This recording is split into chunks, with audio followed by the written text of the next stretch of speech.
Subhanahu Wa Taala, kerana kita diberi kesempatan oleh Allah Subhanahu Wa Taala untuk bersama-sama berada di bulan yang penuh dengan kemuliaan, yang penuh dengan keberkatan, iaitu bulan Ramadan, yang juga dikenali sebagai bukan setakat Syahrul Siyam, bulan puasa, juga Syahrul Al-Quran, itu bulan Al-Quran, dan juga pelbagai nama, termasuklah bulan yang penuh dengan keberkatan, yang penuh dengan penggadaan pahala, pengampunan dosa, dan juga penuh dengan rahmat daripada Allah Subhanahu Wa Taala. InsyaAllah di dalam kesempatan tazkirah pada tengah hari ini, kita akan mengupas sedikit sebanyak berkenaan dengan hakikat sedekah. Kerana kita maklum bahawa amalan sedekah ini tidak asing bagi kita sebagai umat Islam yang beriman kepada Allah Subhanahu Wa Taala, di mana sedekah ini dijanjikan dengan pelbagai kelebihan, pelbagai fadilat yang sepastinya bagi kita yang benar-benar yakin dengan janji Allah, sentiasa menggunakan peluang ini, terutama di bulan Ramadan, untuk kita sama-sama merebut kelebihan yang dijanjikan oleh Allah Subhanahu Wa Taala. Sekiranya tawaran, bonus, tawaran apa saja yang berbentuk menguntungkan kita, yang berbentuk keduniaan, kita pasti berebut.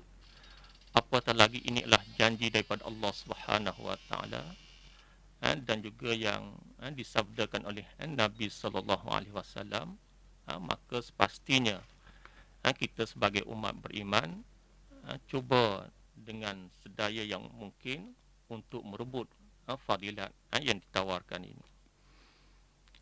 Firman Allah Subhanahu Wa Taala di dalam ayat 271 suratul Baqarah, A'udzubillahi minasyaitonir rajim.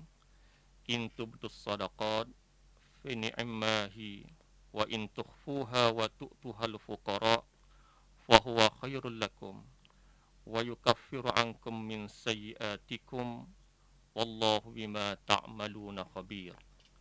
Maksudnya, kalau kamu zahirkan sedekah itu, iaitu dibuat secara terang-terang, maka yang demikian adalah baik, kerana semoga ia boleh menjadi contoh teladan kepada orang lain untuk sama-sama mencontohi apa yang ditunjukkan oleh kamu. Dan sekiranya kamu sedekah secara sembunyi serta kamu berikan kepada orang fakir miskin, maka itu adalah baik bagi kamu, dan Allah menghapuskan daripada kamu sebahagian daripada kesalahan-kesalahan kamu. Dan ingatlah, Allah Maha mengetahui secara mendalam apa yang kamu lakukan. Di mana kita di dalam bersedekah sendiri, Allah telah menjelaskan di dalam ayat tadi, ada ketikanya kita boleh bersedekah dengan secara terang-terangan, dengan syarat kita cuba menjaga hati kita supaya tidak merosakkan pahala kepada amalan sedekah kita dengan rasa bangga diri, rasa riak di atas perbuatan kita, yang menyebabkan perbuatan ataupun sedekah kita menjadi haba'an manthura, yang seumpama debu yang bertebangan, tidak ada ganjaran pahala di sisi Allah Subhanahu Wa Taala. Sebaliknya, dengan kita buat terang-terangan, mungkin boleh menjadi contoh kepada orang lain, terutama kepada adik-beradik kita, kepada anak-anak kita, cucu-cucu kita, untuk mereka mencontohi kebaikan yang kita tunjukkan kepada mereka. Begitu juga apabila kita juga diminta supaya bersedekah dengan secara sembunyi, supaya dengan sedekah secara sembunyi ini kita boleh menjaga hati kita, menjaga keikhlasan kita, supaya apa yang kita lakukan, apa yang kita sedekahkan boleh memberi kemanfaat kepada orang lain yang menerima sedekah, dan juga paling pentinglah manfaat kepada diri kita untuk mendapat pahala di sisi Allah Subhanahu Wa Taala. Kerana di dalam suatu hadis Nabi sallallahu alaihi wasallam, Nabi memberi suatu peringatan bagaimanakah ada di kalangan orang yang bersedekah, tetapi pada hari akhirat apabila dia mahu menuntut pahalanya di sisi Allah, lalu Allah menyatakan bahawa apa yang dia sedekah menjadi sia-sia, kerana tujuan dia sedekah ialah untuk disebut-sebut oleh orang ramai bahawa dia ni sebagai seorang dermawan, dia ni sebagai seorang yang suka memberi sedekah, memberi derma kepada orang lain, hanya setakat mendapat nama di dunia saja. Sedangkan di akhirat segala sedekah dia tidak ada pahala di sisi Allah Subhanahu Wa Taala. Begitu juga di dalam suatu hadis Nabi sallallahu alaihi wasallam, di mana Nabi menceritakan ada seorang di kalangan umat ini yang mana untuk memastikan dirinya ikhlas di dalam bersedekah, maka dia mencari peluang untuk menyalurkan sedekah dia pada waktu malam, pada waktu manusia sedang tidur, pada waktu manusia sedang berehat di rumah-rumah. Maka kalau dia bersedekah pada masa itu, dengan harapannya tidak ada orang tahu siapa yang bersedekah, tidak ada orang yang kenal dia yang bersedekah. Lalu pada malam yang pertama, dia telah keluar pada waktu malam untuk bersedekah. Tiba-tiba keesokan harinya dia mendengar berita bahawa pada malam tadi ada seorang yang bersedekah kepada seorang pencuri. Lalu dia merasakan sedekah dia telah menjadi sia-sia, kerana dia telah sedekah bukan kepada target ataupun kepada sasaran yang sebenar. Itu sedekah kepada seorang yang terkenal dengan seorang pencuri. Pada malam kedua dia cuba lagi, dengan harapan pada malam kedua ni supaya betul-betul terkena pada sasarannya. Pada malam yang kedua dia keluar lagi, dan keesokan harinya sekali lagi dia mendapat berita bahawa pada malam tadi ada seseorang yang telah sedekah pada seorang pelacur. Jadi ini menjadi suatu kerisauan pada dirinya. Sebab apakah sedekahnya yang dia target sampai kepada sasaran, tiba-tiba tersasar kepada golongan yang tidak sepatutnya, iaitu dia telah memberi sedekah kepada seorang pelacur yang terkenal dengan melakukan maksiat, kesalahan, dosa besar terhadap Allah Subhanahu Wa Taala. Tetapi dia tidak berputus asa. Maka pada malam yang ketiga dia sekali lagi keluar pada waktu malam untuk memberi sedekah, dan pada hari ketiga sekali lagi dia mendengar berita bahawa seolah sasaran dia sekali lagi tersilap, iaitu pada malam ketiga dia telah memberi sedekah kepada seorang yang sedia kaya, orang yang telah kaya, yang memang tidak sepatutnya mendapat sedekah. Sepatutnya orang kaya itulah yang sepatutnya memberi sedekah kepada orang lain, bukannya untuk menerima sedekah daripada orang yang selainnya. Maka apabila tiga malam yang dia cuba untuk sedekah dengan secara sembunyi ini supaya dia dapat menjaga hati dia, tetapi malangnya bagi pandangan dia telah mana dia sasaran yang dia cuba cari telah berlakunya kesilapan. Tetapi akhirnya Allah datangkan mimpi kepadanya bahawa segala sedekah yang dia lakukan tidak sia-sia. Kerana keikhlasannya, Allah telah menerima sedekahnya walaupun pada zahirnya, pada pandangan mata manusia ialah suatu kesilapan yang besar, iaitu apabila dia telah memberi sedekah kepada pencuri, maka dengan sedekahnya menyebabkan pencuri yang selama ini hidupnya suka mengambil, mencuri barang orang, akhirnya dia bertaubat kepada Allah kerana dia rasa masih lagi ada yang sayang padanya, masih ada lagi orang yang mahu memberi perhatian kepadanya, lalu dia insaf daripada mencari menjadi pencuri. Begitu juga yang terjadi kepada pelacur. Jadi kalau selama ini dia tidak berfikir ada orang yang ingin bersedekah kepadanya, yang dia tahu ialah cercaan daripada orang ramai di atas perbuatan jijiknya.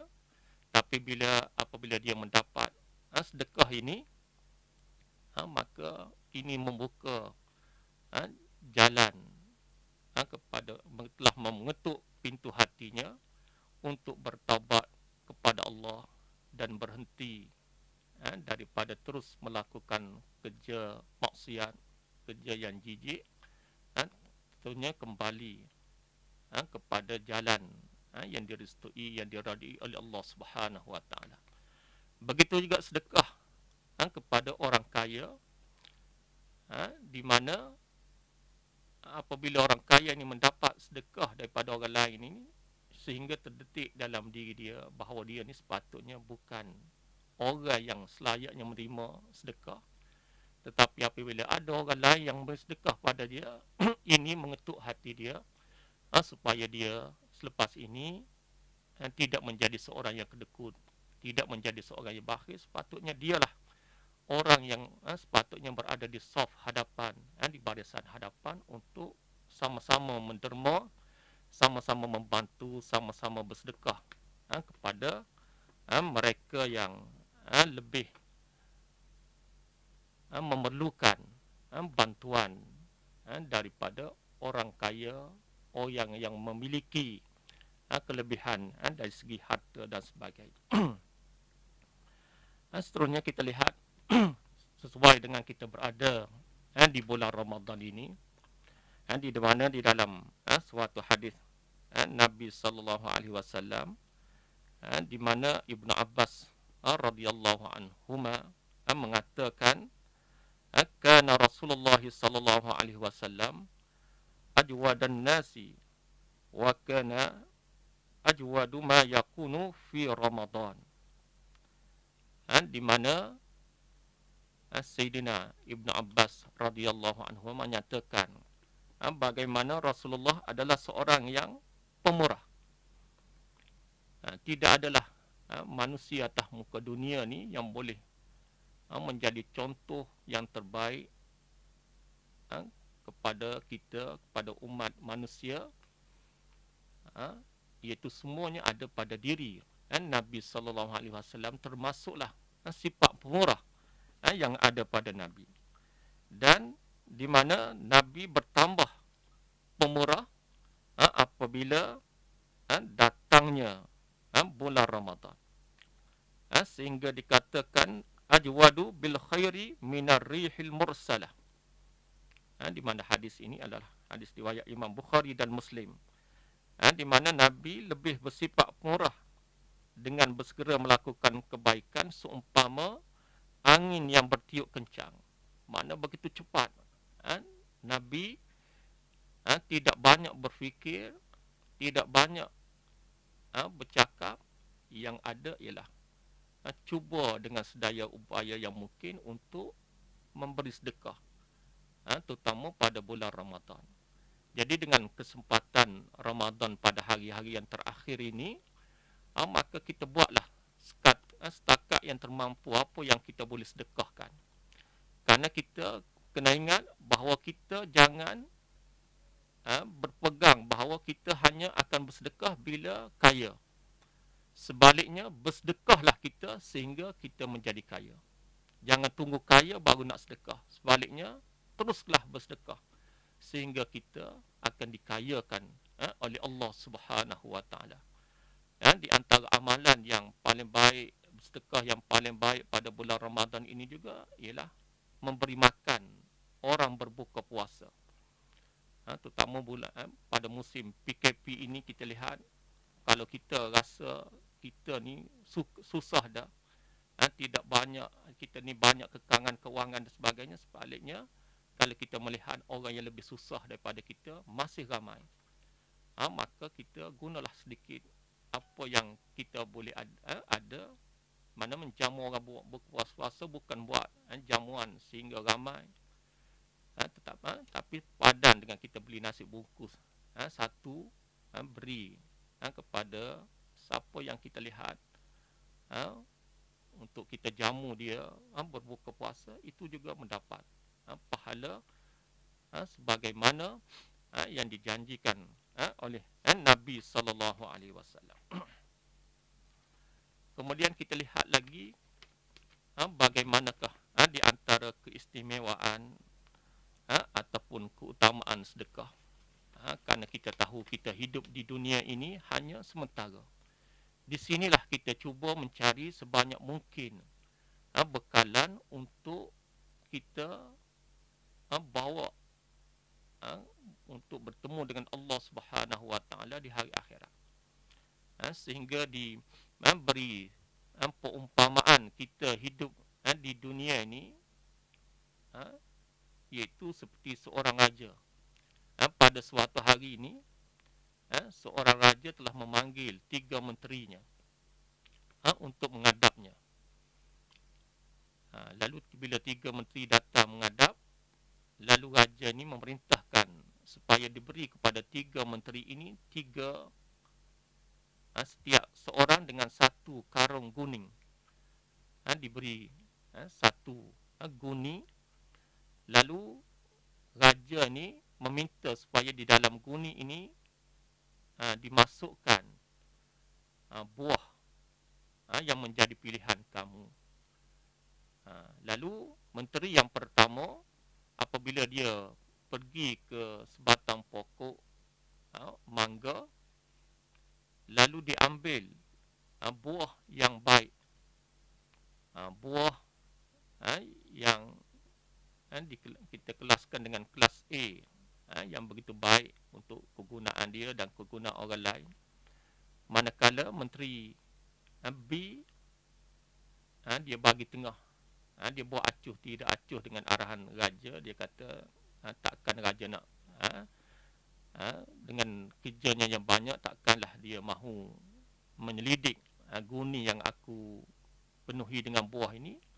Lalu setengahnya diambil buah yang baik, setengah diambil buah yang kelas kedua, dan ada juga buah yang buruk dan sebagainya masuk dalam guninya, dengan fikirannya hanya supaya guni tersebut penuh dengan buah saja. Manakala menteri yang ketiga, dia kata pada pandangan dia, raja hanya mahu test saja, mana dia tidak akan cek apa yang aku masuk dalam guni. Lalu dia masukkan hanya batu-batu, bata-bata supaya cepat penuh karung guninya. Lepas itu, bila dia dipanggil, mereka bertiga dipanggil sekali lagi oleh raja. Lalu raja memerintahkan kepada pengawal supaya memasukkan 3 menteri ini di dalam lokap. Ketiga mereka ni diminta supaya dimasuk dalam lokap bersama dengan guni masing-masing. Dan mereka tidak boleh dijamu dengan apa selain daripada apa yang ada di dalam guni yang mereka isi tadi. Jadi bolehlah kita bayangkan, masuk dalam lokap dengan guni hasil apa yang mereka isi tadi, maka bagi menteri yang pertama, menteri A ni, kemungkinan dia lebih senang. Kenapa? Kenapa? Kerana di dalam guninya penuh dengan buah-buah yang berkualiti, buah-buah yang baik. Walaupun dipenjara mungkin 3 hari, seminggu dan sebagainya, dari dengan buah yang dia kutip tadi, insya-Allah boleh membantunya. Manakala menteri B mungkin akan hadapi masalah bila makan masa 2-3 hari. Mungkin hari pertama dia boleh mengambil buah-buah yang baik, tetapi pada hari seterusnya, kerana buah yang baik itu tidak banyak yang ada dalam disimpan ataupun dimasuk dalam guni, maka ini akan memberi masalah. Dan menteri C, kita boleh bayangkanlah dengan batu bata yang dia masuk dalam guni, sepatutnya dia akan menderita di dalam lock up, yang pastinya dia akan menyesal. Begitulah kehidupan kita, ibarat kepada kehidupan kita, iaitu apa yang kita semai semasa hidup di dunia, maka begitulah kita akan tuai bila berada di hari akhirat nanti. Sekiranya pahala yang banyak yang kita buat, yang kita amalkan, terutama pahala sedekah ini, maka insya-Allah perkara baik inilah yang kita akan dapat hasil di hari akhirat nanti. Sebaliknya, sekiranya amalan kita bercampur di antara kebaikan dan keburukan, dan yang dibimbanginya benda yang buruk lebih banyak daripada benda yang baik, maka ini akan membawa masalah kepada kita di akhirat. Apatah lagi sekiranya umur yang Allah berikan kepada kita, usia yang Allah anugerah kepada kita ini kita telah sia-siakan, kita penuhi dengan dosa-dosa penderhakaan kepada Allah, maka sepastinya kehidupan akhirat kita akan berdepan dengan pelbagai kesusahan, pelbagai kesengsaraan. Kerana itulah sebelum pintu taubat tertutup, sebelum pintu amalan baik kita mana ditutup, maka beramallah kita, bertaubatlah kita kepada Allah Subhanahu Wa Taala dengan bersungguh-sungguh, supaya kita tidak akan menjadi manusia yang menyesal pada hari akhirat. Pada para pendengar yang dirahmati oleh Allah Subhanahu Wa Taala, seterusnya kita tengok kepada keistimewaan ataupun keutamaan daripada sedekah itu. Sebab apakah kita perlu bersedekah? Sebab apakah kita perlu berderma? Sedangkan duit itu adalah duit kita, harta itu adalah harta kita. Sebab apakah kita perlu beri kepada orang lain? Jadi kita hendaklah meniru sebagaimana yang kita lihat apa yang berlaku kepada para sahabat, di mana di dalam suatu hari kita lihat sahabat-sahabat yang miskin, yang tidak mempunyai harta benda yang banyak, datang mengadu kepada Nabi SAW. Ya Rasulullah, bagaimanakah keadaan kami? Sedangkan saudara-saudara kami daripada kalangan orang kaya, dia mesti berseronok, dia mesti merasa gembira kerana mereka mempunyai harta untuk dia sedekahkan. Sama ada berbentuk duit, sama ada berbentuk buah, sama ada berbentuk gandum dan sebagainya, mereka boleh memberi kepada orang yang memerlukan. Tapi bagaimana dengan kami? Bagaimanakah kami nak sedekah? Sedangkan kami sendiri pun perlu kepada sedekah orang ramai di dalam menampung kehidupan kami. Itulah kehidupan para sahabat, iaitu mereka berlomba-lomba di ladang melakukan perkara kebaikan, termasuklah perkara sedekah. Sehingga orang miskin, sahabat yang miskin merasa susah, merasa bimbang. Bagaimanakah kedudukan mereka dengan harta yang tidak ada? Bagaimanakah mereka mahu mendapat pahala daripada sedekah? Lalu Nabi memberi semangat kepada mereka. Nabi telah memujuk mereka dengan kata mereka, Nabi, iaitu bagaimana sedekah ini bukan hanya terhad kepada harta, bukan terhad kepada wang, tapi banyak cara amalan yang lain yang boleh menjadi sedekah. di mana Nabi berpesan kepada mereka, awalaysa qad ja'alallahu lakum ma tasaddaqun inna bikulli tasbihatin sadaqah wa kulli takbiratin sadaqah wa kulli tahmidatin sadaqah wa kulli tahlilatin sadaqah. Di mana Nabi kata, bukankah Allah telah menjadikan bagi kamu sesuatu untuk kamu boleh bersedekah, iaitu setiap daripada tasbih yang kamu sebut subhanallah menjadi sedekah. Begitu juga setiap yang kamu sebut Allahu Akbar juga menjadi sedekah. Dan juga yang kamu tahlil, yang kamu sebut la ilaha illallah juga menjadi sedekah. Begitu juga wa amrun bil ma'ruf sadaqah wa nahyun 'anil munkarin sadaqah. Begitu juga kamu menyuruh orang buat baik juga menjadi sedekah. Dan kamu mencegah orang lain daripada membuat kejahatan juga akan menjadi sedekah. Begitulah betapa indahnya Islam. Walaupun setengah daripada kalangan kita, kehidupan mereka kais pagi makan pagi, kais petang makan petang, terutama di musim PKP dan sebagainya, maka mereka, kita mempunyai cara yang lain untuk mendapat pahala sedekah di sisi Allah Subhanahu Wa Taala, termasuklah melalui zikir-zikir kita. Begitu juga dengan menggunakan tenaga kita untuk membantu orang susah. Dengan kita menasihat orang lain juga akan mendapat pahala sedekah di sisi Allah. Kerana itulah kita kena yakin bagaimana sifat Rahman dan Rahim Allah begitu hebat. Dia tidak akan membiarkan umatnya hidup secara sia-sia, malah membuka pelbagai cara, pelbagai jalan, termasuklah untuk bersedekah ini bukan saja melalui harta, tetapi juga melalui amalan-amalan yang lain, termasuklah melalui zikrullah ini untuk mendapat pahala sedekah di sisi Allah Subhanahu Wa Taala.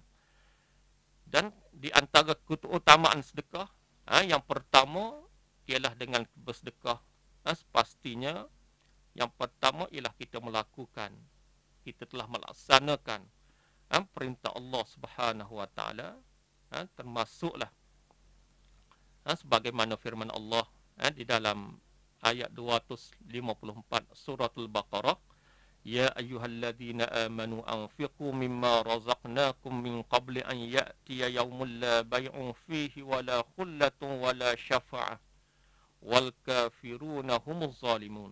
Wahai orang-orang yang beriman, belanjakanlah di jalan Allah sebahagian daripada rezeki yang telah kami berikan kepadamu sebelum datang hari yang pada hari itu tidak ada lagi jual beli dan tidak ada lagi sebarang syafaat, dan orang-orang kafir itulah orang-orang yang zalim. Kita lakukan sedekah ini, yang pertama ialah kerana melaksanakan perintah Allah. Kita tidak mahu menjadi manusia yang kedekut, manusia yang bakhil. Kerana manusia yang bakhil, kedekut ini bukan saja dibenci oleh manusia, malah dibenci oleh malaikat, dan yang paling besar ialah dibenci oleh Allah Subhanahu Wa Taala. Yang kedua, keutamaan dan yang kita bersedekah kerana janji daripada Allah bahawa orang yang bersedekah ini pastinya mendapat ganjaran yang berlipat kali ganda. Walaupun nampak yang kita sedekah 10 sen, nampak yang kita sedekah RM1, tapi bukan 10 sen, bukan RM1 yang Allah balaskan di hari akhirat. Malah Allah balaskan dengan pahala yang berlipat kali ganda yang kita sendiri tidak boleh bayangkan. Di antaranya firman Allah Subhanahu Wa Taala, innal musaddiqina wal musaddiqat wa aqradullaha qardan hasana yudha'afu lahum walahum ajrun karim. Ayat yang ke-18 daripada suratul Hadid. Maksudnya sesungguhnya orang-orang yang bersedekah, baik daripada kalangan laki-laki maupun perempuan, dan meminjamkan kepada Allah kepada pinjaman yang lebih baik, nescaya akan dilipat gandakan pahalanya kepada mereka, dan bagi mereka pahala yang begitu banyak. Ini janji Allah. Tidak ada janji yang lebih tepat, yang lebih benar kecuali janji Allah Subhanahu wa taala. Innallaha la yukhliful mi'ad. Sesungguhnya Allah tidak menyanggahi, Allah tidak pernah menyalahi janji yang dijanjikan kepada makhluknya. Yang ketiga, melalui amalan sedekah ini dijanjikan dengan penghapusan dosa. Dengan diampunkan dosa oleh Allah Subhanahu wa taala, di antaranya sebagaimana suatu sabda Nabi sallallahu alaihi wasallam, as-sadaqah tudfi'ul khati'ah kama yudfi'ul ma'u an-nar. Maksudnya sedekah dapat menghapuskan dosa sebagaimana air memadamkan api. Inilah kelebihan bersedekah, di mana dijanjikan oleh Allah dengan pengampunan, dengan kemaafan daripada Allah. Jadi kita sebagai orang yang beriman tidak adalah suatu janji dan juga suatu pengharapan kecuali pengharapan janji Allah untuk mengampunkan dosa kita. Karena kita yakin dalam kehidupan kita bermula daripada kita bangun pagi sehinggalah kita nak tidur pula pada waktu malam, di sana pastinya ada di sana kesilapan, ada di sana kesalahan, sama ada dalam keadaan sedar ataupun tidak sedar, dalam keadaan sengaja atau tidak sengaja yang kita lakukan, maka kita ajarlah, didiklah diri kita untuk sentiasa suka bersedekah. Dan bersedekah ni bukannya mesti banyak baru dikatakan sedekah. Sebaliknya, walaupun sedikit sekadar yang kita mampu, maka itu juga dikira sedekah di sisi Allah Subhanahu wa taala. Kita jangan lihat ataupun mengikuti sifat golongan munafik, sebagaimana yang kita lihat di dalam kisah di dalam peperangan Tabuk. Apabila ada di kalangan sahabat, terutama Sayyidina Osman, yang begitu banyak menafkahkan hartanya, sama ada bentuk buah, bentuk senjata, bentuk binatang, kuda tunggangan untuk peperangan Tabuk, dan beberapa sahabat lain juga sedekah peralatan perang dan sebagainya. Lalu golongan munafik ini memerli ataupun mengejek golongan yang sedekah banyak ini dengan menyatakan bahawa orang yang sedekah banyak kepada perjuangan ini, terutama dalam untuk perang Tabuk ni, mereka ni adalah orang yang riak, orang yang mahu menunjuk-nunjuk bahawa mereka ni banyak bersedekah, banyak menyerahkan harta kepada untuk perjuangan Islam. Tapi dalam masa yang sama, bila ada seorang sahabat yang tidak mempunyai apa-apa kelebihan, cuma dia hanya memiliki sebatang pohon kurma saja, tetapi dia sendiri juga memerlukan pada hasil kurmanya, dia hanya membawa satu raga saja untuk disedekahkan untuk peperangan di dalam peperangan Tabuk. Lalu golongan munafik juga memerli, mengejek dengan alasan, kalaulah banyak ini hanya setakat satu raga saja buah taman, maka lebih baik tidak usah untuk bersedekah. Tidak usah bawa datanglah benda ini, hanya seolah tidak ada apa-apa, adalah suatu benda yang sia-sia. Inilah sifat munafik. Dia sendiri tidak mahu sedekah, tapi bila orang lain ingin sedekah banyak, dia tuduh sebagai riak, mahu menunjuk-nunjuk. Bila orang sedekah sedikit sangat, dia kata daripada sedekah sikit baik, tak payah bagi langsung. Itu lebih baik, bagi pandangan golongan munafik. Tapi semua dijelaskan oleh Allah Subhanahu Wa Taala bahawa sedekahlah mengikut keupayaan masing-masing. Yang paling penting ialah jaga hati kita supaya sentiasa ikhlas di dalam melakukan amal kebajikan, supaya benda yang kita lakukan ini tidak sia-sia. Yang seterusnya ialah dengan sedekah ini Allah pasti akan memberi kepada kita kebaikan. Allah akan menambahkan kepada kita kebajikan. Sedekah ni tidak merugikan, walaupun pada pandangan zahir kita, pada pandangan mata kita. Misalnya kita mempunyai RM10, kalau kita derma RM5, berarti kita hanya tinggal RM5 lagi. RM5 yang kita sedekah tu seolah sudah hilang daripada pemilikan kita.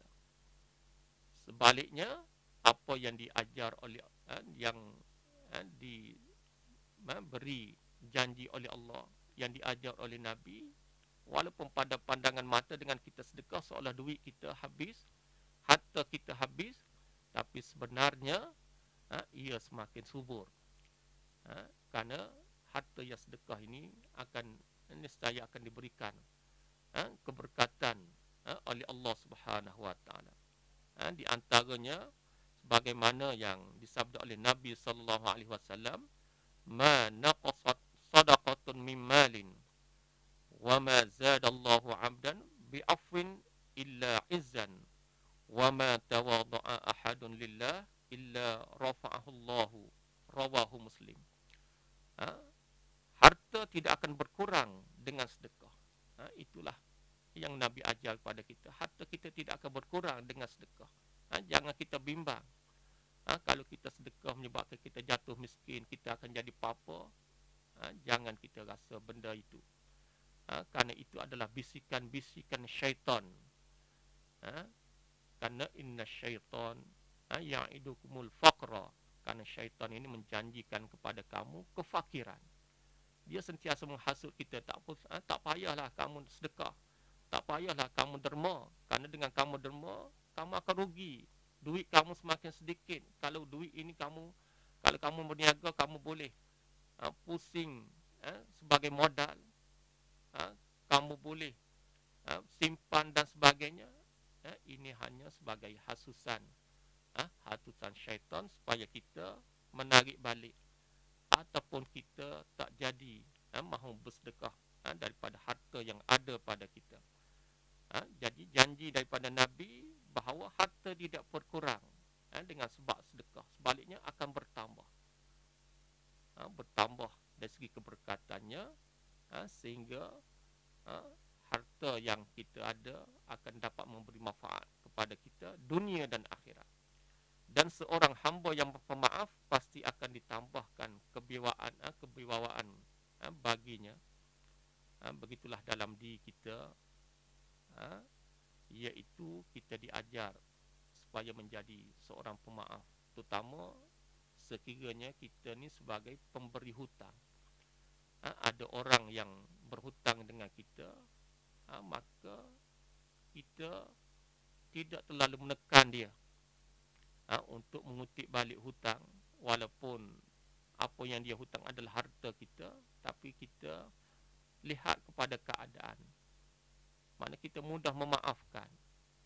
Sekiranya dia mampu, kita ambillah. Tapi kalau dia nampak tidak mampu, perlu kepada menangguh tarikh dan sebagainya, maka kita beri ruang kepadanya.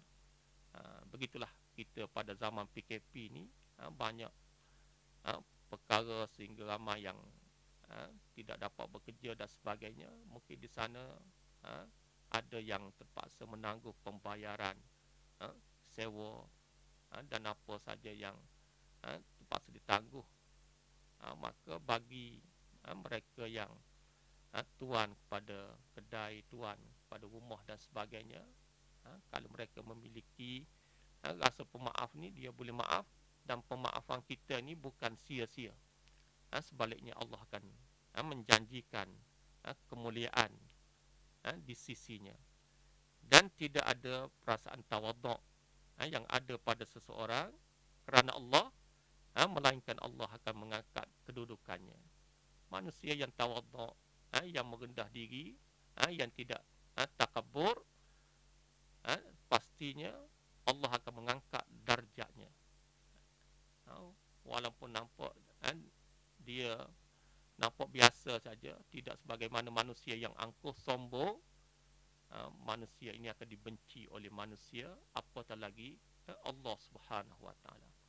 Maka inilah sifat yang ada dalam diri kita yang Nabi pesan, ialah suka menderma, suka memaaf, dan juga dalam hidup kita jangan sombong, jangan angkuh.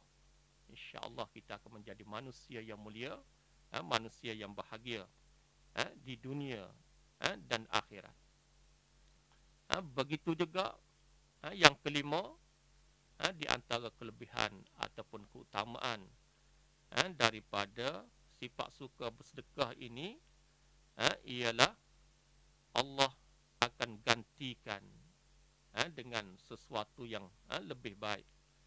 Kerana setiap hari Nabi memberitahu kepada kita ada dua malaikat yang sentiasa berdoa bagi setiap hamba ini, di mana salah satu malaikat akan berdoa, Allahumma ati munfiqan khalafan, wa yaqulul akhar Allahumma ati mumsikan talafan, muttafaqun alaih.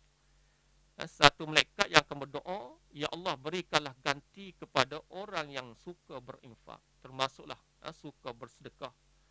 Sedangkan satu malaikat yang lain berdoa kepada Allah, ya Allah, berikanlah kebinasaan kepada harta orang yang menahan hartanya. Itu manusia yang kedekut ini, manusia yang bakhil ini, malaikat akan berdoa supaya hartanya dimusnahkan. Terutama manusia yang kedekut daripada sedekah wajib itu, zakat itu sendiri, akhirnya banyak benda yang Allah tarik. Harta banyak kadang-kadang, tapi kesihatan mengganggu. Harta penuh dalam bank, tapi hartanya tidak mendatangkan rasa seronok, rasa bahagia. Sebab apa? Kerana diri dia terlantar sakit. Tidak boleh makan, tidak boleh minum apa yang dihajat. Hanya minum biasa, hanya makan makanan biasa saja, walaupun hartanya banyak. Dan juga kadang-kadang hartanya Allah tarik dalam sekelip mata saja, akibat daripada kedekut, akibat daripada bakhil.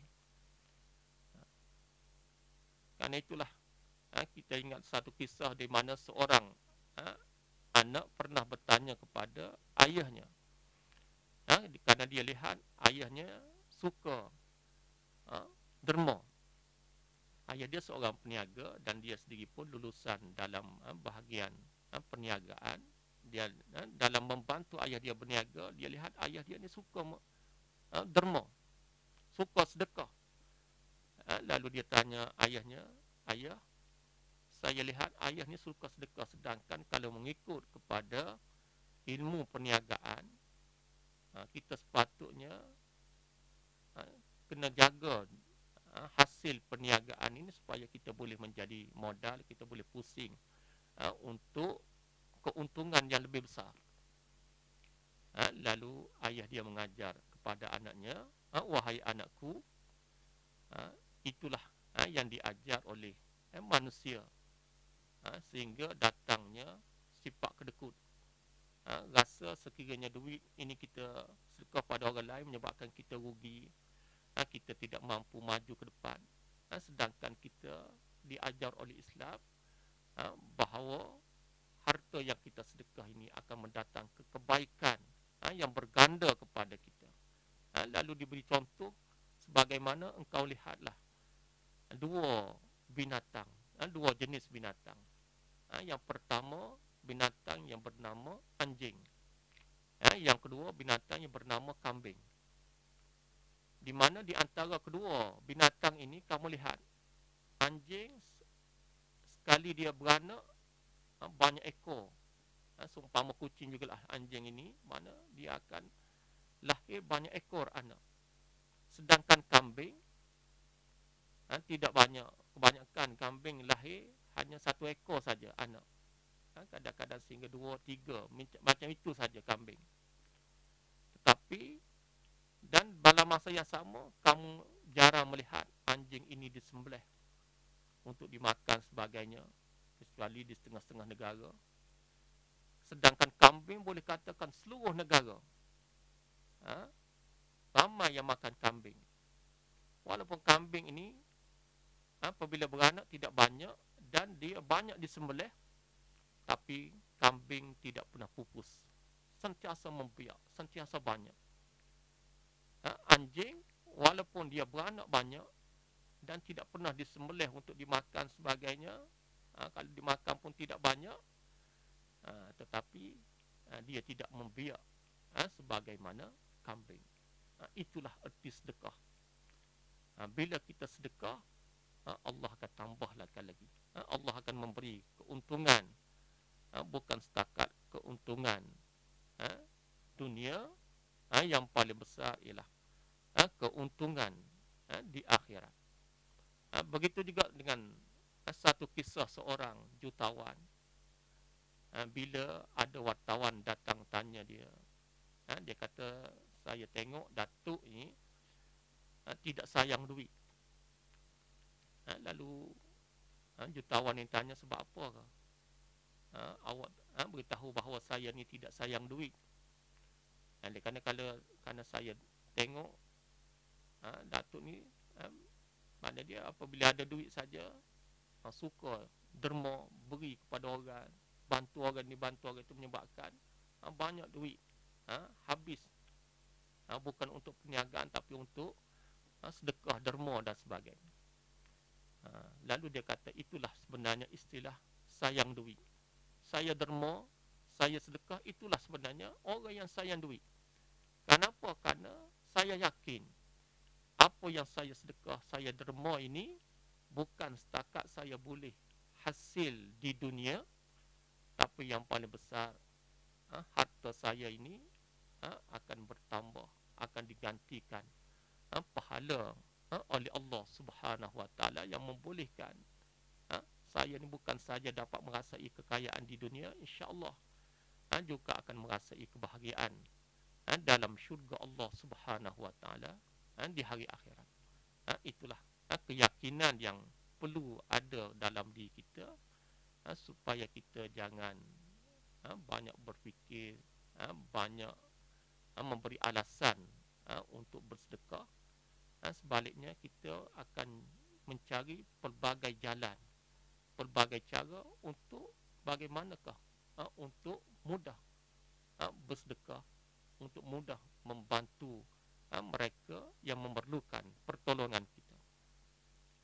Yang seterusnya, yang keenam, di antara keutamaan yang ada pada sedekah itu sendiri ialah untuk menolak bala. Termasuklah untuk sebagai jalan untuk kita ni memohon kepada Allah untuk Allah tarik balik kesakitan yang kita hadapi sebagainya. Di dalam suatu hadis yang diriwayatkan oleh Abu Daud, Nabi sebut, dawu mardakum bis sadaqah. Ubatilah orang sakit di antara kamu melalui sedekah. Jadi bila kita sakit, bila kita mempunyai serabut ke, kita mempunyai masalah ke, di antara cara jalan untuk kita memohon kepada Allah supaya Allah angkatkan musibah ini, sakit ini, ialah dengan cara kita bersedekah. Kerana bersedekahlah cara yang amalan yang paling cepat. Sehingga kita lihat ataupun kita baca di dalam suratul munafiqun, di mana apabila seseorang itu hampir dengan kematian,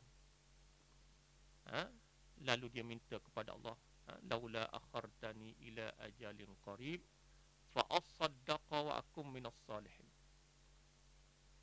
Ya Allah, tangguhkan sedikit ajal aku. Taat kematian aku ni engkau pelewatkan sedikit.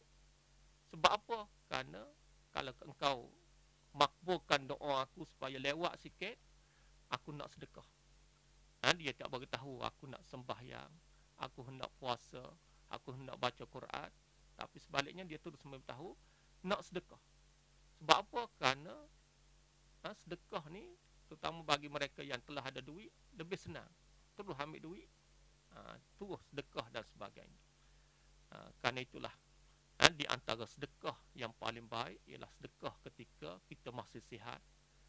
Sedekah yang paling baik ialah sedekah harta yang paling kita sayang dan kita memang perlu pada harta tersebut, tapi kita mampu memberi sedekah kepada orang lain. Itulah sedekah yang paling baik. Kerana Nabi juga tanya kepada para sahabatnya, adakah di kalangan kamu mereka yang suka kepada harta warisnya? Lalu sahabat kata, jarang di kalangan manusia yang suka pada harta waris. Kerana masing-masing pasti suka kepada harta yang ada pada dirinya, harta milik dia. Lalu Nabi memberi penjelasan bahawa harta diri kita yang sebenar ialah harta yang kita telah gunakan, terutama yang kita telah sedekahkan. Itulah harta kita yang sebenarnya, kerana itulah yang kita dapat hasilnya. Sebaliknya, harta yang belum kita guna, yang disimpan dalam bank dan sebagainya, kalau kita mati, harta itu adalah harta yang milik waris kita, bukan lagi milik kita. Oleh itu, jangan tunggu ataupun setakat bagi wasiat bila ayah dah meninggal, dermalah duit banyak-banyak ini untuk masjid, untuk anak yatim dan sebagainya. Sebaliknya, masa hidup ni lah kita terus bersedekah. Jangan hanya setakat melalui wasiat saja baru kita nak sedekah, kerana belum pasti lagi waris kita yang masih hidup akan menunaikan hasrat kita, wasiat kita. Sebaliknya, kita sendirilah yang terus tunaikan kita ketika kita masih sihat, sebelum kita masih diberikan peluang untuk hidup ini. Itulah beberapa perkara yang insya-Allah sama-sama kita kongsi pada petang ini, supaya insya-Allah kita yakin bagaimana kehebatan sedekah ini akan memberi kebaikan yang begitu banyak kepada kita, bukan saja untuk kehidupan di dunia yang paling besar, ialah kehidupan di akhirat. Jadi insya-Allah, sebagai kita mengakhiri tazkirah pada petang ini, marilah kita sama-sama berdoa kepada Allah Subhanahu wa taala. A'udzubillahi minasyaitonir rajim. Bismillahirrahmanirrahim. Alhamdulillahirabbil alamin, wassalatu wassalamu ala asyrafil anbiya'i wal mursalin wa ala alihi washabbihi ajma'in. Allahumma inna nas'aluka ridhaka wal jannah wa na'udzubika min sakhatika wan nar. Allahumma innaka 'afuwun karimun tuhibbul 'afwa fa'fu 'anna wa 'an walidina wa 'an jami'il muslimina wal muslimat wal mu'minina wal mu'minat bi rahmatika ya arhamar rahimin. Allahumma ballighna lailatal qadr. Allahumma ballighna lailatal qadr. Allahumma ballighna lailatal qadr. Rabbana la tuzigh qulubana ba'da idh hadaytana wa hab lana min ladunka rahmah innaka antal wahhab. Rabbana hab lana min azwajina wa dhurriyyatina qurrata a'yun waj'alna lil muttaqina imama. Rabbana zalamna anfusana wa illam taghfir lana wa tarhamna lanakunanna minal khasirin. Rabbana atina fid dunya hasanah wa fil akhirati hasanah wa qina adzabannar. Subhana rabbika rabbil izzati amma yasifun. Wassalamun alal mursalin. Walhamdulillahi rabbil alamin.